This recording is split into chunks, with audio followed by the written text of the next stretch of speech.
In this video, I'm going to show you how to download and install TradingView app on PC. So the first thing you're going to do is just go to your browser on the search bar and just type download TradingView app for PC. After you click on it, click on the first link, the official TradingView site. Click on this first one.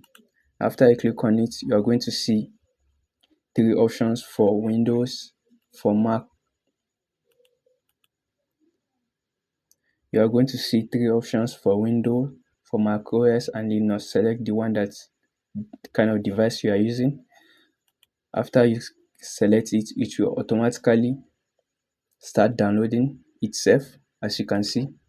So after a couple of seconds, I'm going to pause it because I've already downloaded it, and then I'm going to go to my downloads and show you.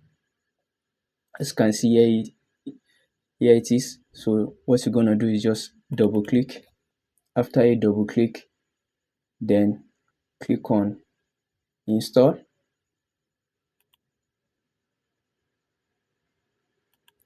Then it will automatically install. After that, click on launch. Then you have access to your TradingView app.